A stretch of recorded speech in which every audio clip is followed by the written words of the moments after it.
Когато говорим за звезди, не винаги става дума за голяма популярност, световна слава и награди. Много често изключително надарени музиканти или общо казано хора на изкуството успяват да повлият на дълбоко ниво и да оставят следи със своята харизма, талант и дух. Мия Сапата е точно от тези творци, но за съжаление пътят ти бива прекъснат още в своето начало. Преди да разкажем историята на Мия, нека да напомня, че Клуб 27 е термин, който се появява след смъртта на известни личности, именно на 27 годишна възраст. Например, Брайан Джонс, Джими Хендрикс, Джанис Джоплин, Джим Морисън, Кърт Кобейн, Ейми Уайнхаус и други. Клубът на 27-те остава символ на трагичната и ранна загуба на таланти. Мия Сапата е родена в Уисвил, Кентъки. Мия е посещавала гимназията Presentation Academy. Тя е от мексикански происход и се говори, че е била далечна роднина на Емилиано и Еуфемио Сапата. Емилиано е една от водещите фигури на Мексиканската революция в началото на 20 век. Борил се е за аграрна реформа и правата на селяните. Еуфемио е негов брат и също участва в революцията като военен командир.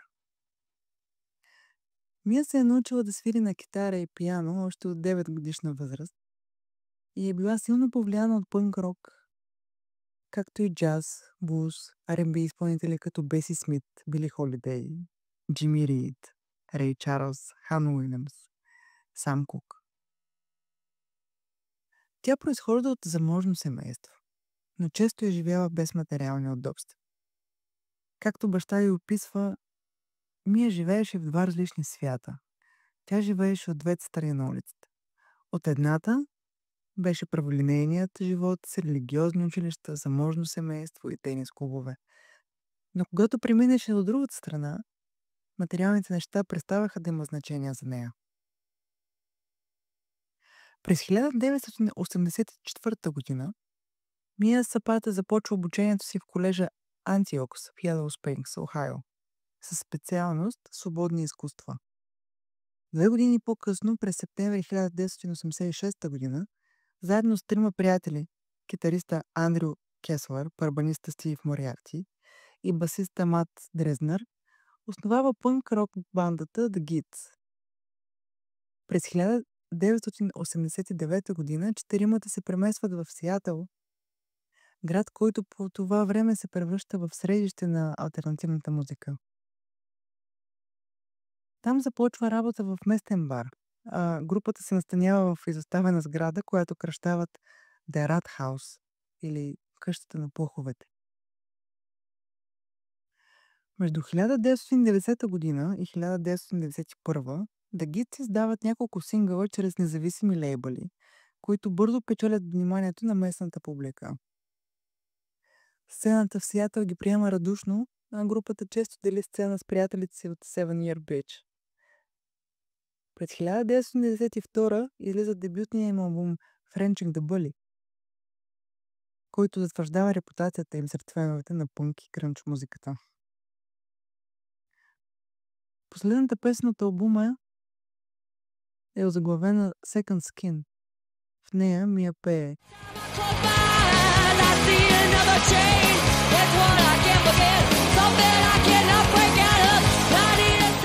Песента се превръща в една от най-емблематичните за групата. The Gits и Мия, в частност, стават популярни сред феминистката общност в Сиатъл. Разпознаваемостта им нараства, докато работят върху втория си албум. Планират голямо турне в САЩ и в Европа, както и серия от концерти на местно ниво, като междувременно получават интерес от различни звукозаписни лейбъли. Но преди да успеят да завършат албума, Мия е нападната и убита. Около 2 часа сутринта на 7 юли 1993 година Мия Сапата напуска бар в квартал Capitol Hill, Сиатъл. Тя обикновено осядала в студио, разположено в мазето на жилищна сграда, а само на пресечка оттам живее нейн приятел, който тя се отбила да види. Това е и последния път, когато Мия е била видяна жива. Тялото й е открито около 3:30 сутринта в централната част на Сиатъл. Тя е била пребита, изнасилена и удушена. Смята се, че е попаднала на нападателя си малко след 2:15 сутринта. При откриването й няма документи за самоличност и първоначално не е идентифицирана.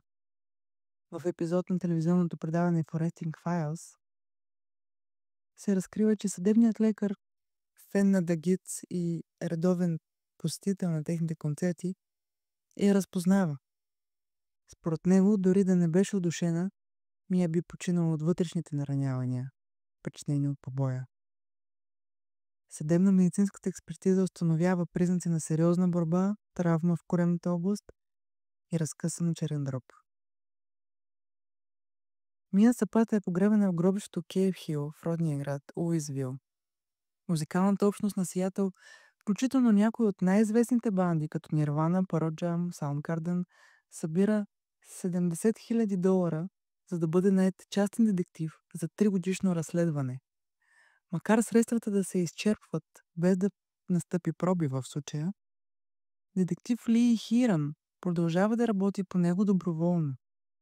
През 1998 година, 5 години след убийството, детектив от полицията в Сиатъл заявява: "Не сме по-близо до разкриването на случая, отколкото бяхме веднага след убийството." През 2003 година кубинецът Хесус Меския, рибар от Флорида, който емигрирал в САЩ през 1980 година, с така наречения Мариел Боут лифт, или още казано Мариелският корабен поток, което всъщност представлява масовото изселване на кубинци към Съединените щати, при което около 125 000 души напускат Куба през пристанището Мариел. Това се случва сред разрешение на Фидел Кастро да позволи на кубинците да напускат страната без ограничения, като отговор на период на икономически затруднения и политически безредици в Куба. Хесус е арестуван и обвинен за убийство на Мия Сапата, след като ДНК доказателства го свързват с престъплението. Профилът е изграден от слюнка, открита в следи от хапване по тялото й, и е запазен в хладилен архив до появата на технологията STR, която позволява пълно извличане на ДНК. Първоначално, през 2001 година, пробата не дава съвпадения. Но година по-късно ДНК на Меския влиза в националната база данни, след което той е арестуван във Флорида за кражба с взлом и домашно насилие. Меския има дълга история на насилие над жени, включително домашен тормоз, нападения и побои. Всички негови бивши партньорки, както и съпругата му, са подавали сигнали срещу него. Има подаден доклад за непристойно поведение в Сиатъл само 2 седмици след убийството на Мия. Въпреки това, не съществува доказателства за предишна връзка между него и Сапата. Меския отказва да свидетелства в своя защита и настоява за невинност. Според тезата на обвинението, той е видял Мия да напуска бара, последвал я е, след което я е нападнал. Тя е била със слушалки и вероятно не е чула, че някой я приближава, преди да бъде хваната и завлечена до колата му, където е била насилена и убита на задната седалка. През 2004 година Меския е признат за виновен от съдебни заседатели и осъден на 36 години затвор. Година по-късно апелативен съд потвърждава присъдата, но отменя наказанието, тъй като съдията е надвишил допустимия срок без съгласието на журито. Делото е върнато за преразглеждане, но след като Меския се отказа от правото си журито да определи присъдата, съдията отново постановява същото наказание – 36 години, считано от януари 2003. Хесус Меския умира в болницата във Вашингтон на 21 януари 2021 година на 66 годишна възраст. Смъртта на Мия Сапата разтърсва музикалната общност в Сиатъл. Според Seattle Times, тя бележи края на усещането за непобедимост в сцената. Кристен Сторм казва, че нейната смърт разбива мита, че това не се случва на силни жени като нас. След убийството на вокалистката на The Kids, нейните приятели създават група за самозащита, наречена Home Alive. Това са курсове по управление на гнева, използване на лютив спрей и бойни изкуства. Организират се благотворителни концерти и създават албуми с участието на банди като Nirvana, Pearl Jam, Soundgarden, Heart, Presidents of the United States of America. Joan Jett записва албум с членовете на The Kids, наречен Evil Stick или Kids Live наобратно. През 2005 година излиза документалният филм The Kids Movie за живота на Сапата, групата и музикалната сцена в Сиатъл. Първото му показване е на кинофестивала в Сиатъл, а през 2008 година филмът излиза по кината повече от 20 града в Северна Америка. На следващия ден излизат DVD и албумът Best of the Kids. Пънк бандата Seven Year Pitch посвещава албума си Viva Zapata на Мия, като някои песни пряко разглеждат нейното убийство.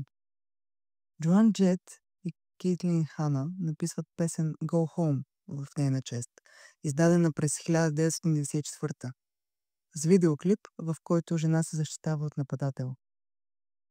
През 2019 година барабанистът на The Kids Стив Мориарти публикува книгата Hurry Up and Wait – The Story of the Kids, посветена на живота и творчеството на Мия Сапата.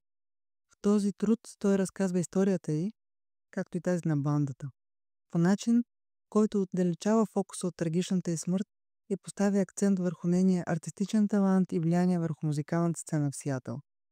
Мориарти се стреми да представи Мия като истинска творческа личност, жена с силна идентичност, чието наследство продължава да вдъхновява фенове и музиканти. Книгата е своеобразен акт на почет и опит за възстановяване на нейния глас в историята на рок-музиката. 32 години след смъртта си, Мия все още е вдъхновение. В запис от последното си участие на The Kids в Лос-Анджелес, качен в YouTube, се вижда как Мия често затваря очи и с цялото си присъствие изразява болката, гнева и радостта, които се крият в музиката й. Басистът Мат Дрезнер и китаристът Анди Креслер я описват в интервю пред The Times като човек с нула търпимост към фалша, 100% естествена и автентична. На сцената изпълненията й се превръщат в танц, чрез който предава емоциите си, за които пее. Не мисля, че в това, което правеше, имаше каквато и да е приструвка. Тя просто беше себе си. Текстовете й са лични и сурови и според мен това е най-прекият прозорец към това, което беше тя. По-добре от всичко, което аз бих могъл да кажа за нея, споделя още Дрезнер. През 2025 година първият албум на The Kids, Friendship the Bully, е преиздаден в ремастърд версия от Sub Pop Records в памет на Мия.